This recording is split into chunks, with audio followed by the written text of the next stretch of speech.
laws of countries which are only so far right as they are founded on the law of nature, by which they are to be regulated and interpreted. To this strange doctrine, viz., that in the state of nature every one has the executive power of the law of nature, I doubt not but it will be objected that it is unreasonable for men to be judges in their own cases, that self-love will make men partial to themselves and their friends, and on the other side, that ill nature, passion, and revenge will carry them too far in punishing others, and hence nothing but confusion and disorder will follow, and that therefore God hath certainly appointed government to restrain the partiality and violence of men. I easily grant that civil government is the proper remedy for the inconveniences of the state of nature, which must certainly be great, where men may be judges in their own case, since it is easy to be imagined that he who has so unjust as to do his brother an injury will scarce be so just as to condemn himself for it. But I shall desire those who make this objection to remember that absolute monarchs are but men, and if government is to be the remedy of those evils which necessarily follow from men's being judges in their own cases, and the state of nature is therefore not to be endured, I desire to know what kind of government that is, and how much better it is than the state of nature, where one man, commanding a multitude, has the liberty to be judge in his own case, and may do to all his subjects whatever he pleases, without the least liberty to any one to question or control those who execute his pleasure. And in whatsoever he doth, whether led by reason, mistake, or passion, must be submitted to. Much better it is in the state of nature, wherein men are not bound to submit to the unjust will of another. And if he that judges amiss in his own or any other case, he is answerable for it to the rest of mankind. It is often asked, as a mighty objection, where are, or ever were there, any men in such a state of nature? To which it may suffice as an answer at present, that since all princes and rulers of independent governments all through the world are in a state of nature, it is plain the world never was, nor ever will be, without numbers of men in that state. I have named all governors of independent communities, whether they are or are not in league with others. For it is not every compact that puts an end to the state of nature between men, but only this one of agreeing together mutually to enter into one community, and make one body politic. Other promises and compacts men may make with one another, and yet still be in the state of nature. The promises and bargains for truck, etc., between the two men in the desert island mentioned by Garcilaso de la Vega in his History of Peru, or between a Swiss and an Indian in the woods of America, are binding to them, though they are perfectly in a state of nature, in reference to one another. For truth and keeping of faith belongs to men, and not as members of society. To those that say there were never any men in the state of nature, I will not only oppose the authority of the judicious Hooker, where he says, "The laws which have been hitherto mentioned, i.e. the laws of nature, do bind men absolutely, even as they are men, although they have never any settled fellowship, never any solemn agreement amongst themselves what to do or not to do. But forasmuch as we are not by ourselves sufficient to furnish ourselves with competent store of things, needful for such a life as our nature doth desire, a life fit for dignity of man, therefore to supply those defects and imperfections which are in us, as living single and solely by ourselves, we are naturally induced to seek communion and fellowship with others. This was the cause of men's uniting themselves at first in politic societies. But I moreover affirm that all men are naturally in that state, and remain so, till by their own consents they make themselves members of some politic society.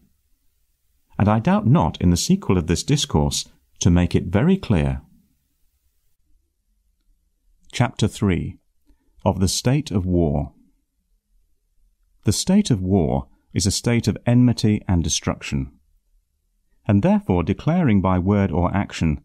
not a passionate and hasty, but a sedate, settled design upon another man's life,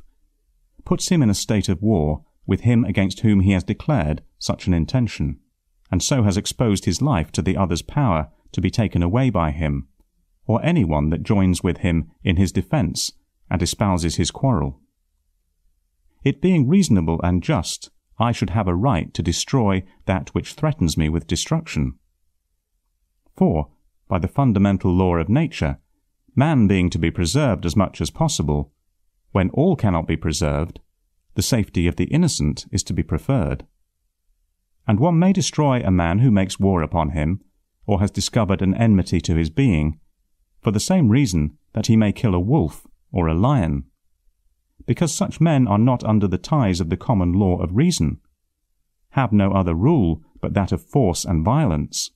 and so may be treated as beasts of prey, those dangerous and noxious creatures that will be sure to destroy him whenever he falls into their power. And hence it is that he who attempts to get another man into his absolute power does thereby put himself into a state of war with him, it being to be understood as a declaration of a design upon his life. For I have reason to conclude that he who would get me into his power without my consent would use me as he pleased when he had got me there, and destroy me too when he had a fancy to it. For no body can desire to have me in his absolute power, unless it be to compel me by force to that which is against the right of my freedom, i.e. make me a slave. To be free from such force is the only security of my preservation, and reason bids me look on him as an enemy to my preservation, who would take away that freedom, which is the fence to it. So that he who makes an attempt to enslave me thereby puts himself into a state of war with me. He that in the state of nature would take away the freedom that belongs to anyone in that state must necessarily be supposed to have a design to take away everything else, that freedom being the foundation of all the rest.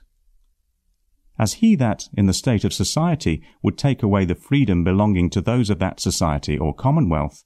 must be supposed to design to take away from them everything else, and so be looked on as in a state of war.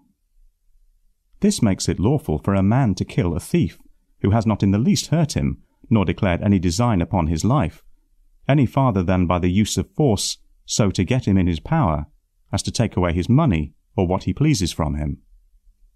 Because using force where he has no right to get me into his power, let his pretence be what it will, I have no reason to suppose that he who would take away my liberty would not, when he had me in his power, take away everything else. And therefore it is lawful for me to treat him as one who has put himself into a state of war with me,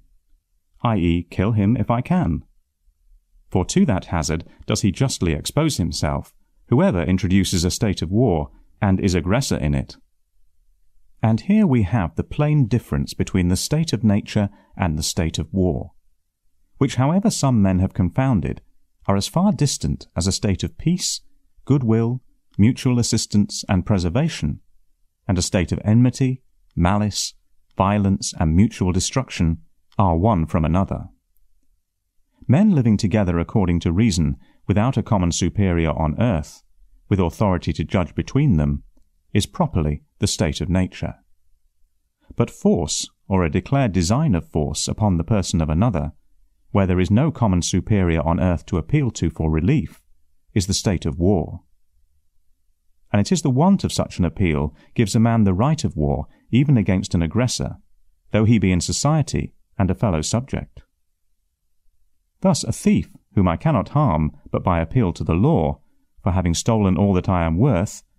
I may kill when he sets on me to rob me but of my horse or coat. Because the law, which was made for my preservation, where it cannot interpose to secure my life from present force, which if lost is capable of no reparation, permits me my own defence, and the right of war a liberty to kill the aggressor, because the aggressor allows not time to appeal to our common judge, nor the decision of the law, for remedy in a case where the mischief may be irreparable. Want of a common judge with authority puts all men in a state of nature. Force without right upon a man's person makes a state of war, both where there is and is not a common judge. But when the actual force is over, the state of war ceases between those that are in society and are equally on both sides subjected to the fair determination of the law, because then there lies open the remedy of appeal for the past injury, and to prevent future harm.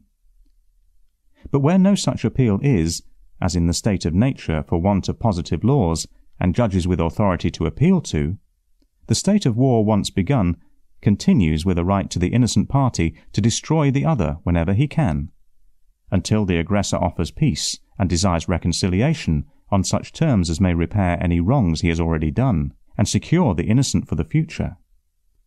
Nay, where an appeal to the law and constituted judges lies open, but the remedy is denied by a manifest perverting of justice, and a barefaced wresting of the laws to protect or indemnify the violence or injuries of some men or party of men,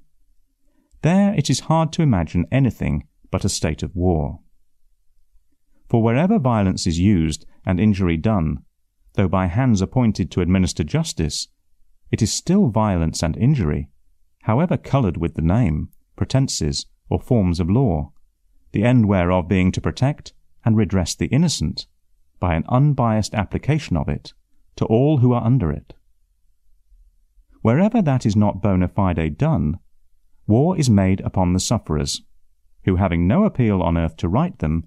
they are left to the only remedy in such cases, an appeal to heaven. To avoid this state of war, wherein there is no appeal but to heaven, and wherein every the least difference is apt to end when there is no authority to decide between the contenders, is one great reason of men's putting themselves into society and quitting the state of nature. For where there is an authority, a power on earth from which relief can be had by appeal,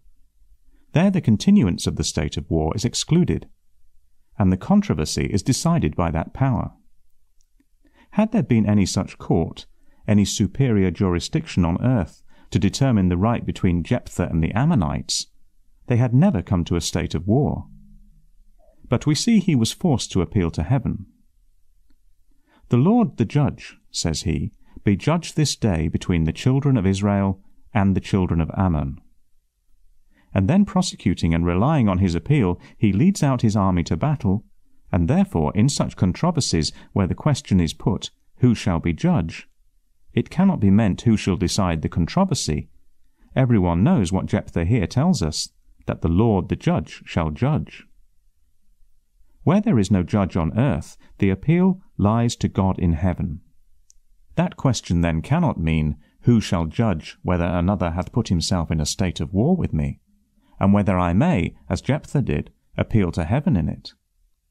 Of that I myself can only be the judge in my own conscience, as I will answer it at the great day to the supreme judge of all men. Chapter 4. Of Slavery. The natural liberty of man is to be free from any superior power on earth, and not to be under the will or legislative authority of man, but to have only the law of nature for his rule.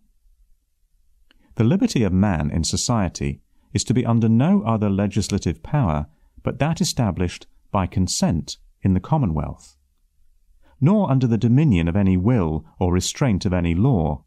but what that legislative shall enact, according to the trust put in it. Freedom, then, is not what Sir Robert Filmer tells us, a liberty for every one to do what he lists, to live as he pleases, and not to be tied by any laws. But freedom of men under government is to have a standing rule to live by, common to every one of that society, and made by the legislative power erected in it. A liberty to follow my own will in all things where the rule prescribes not,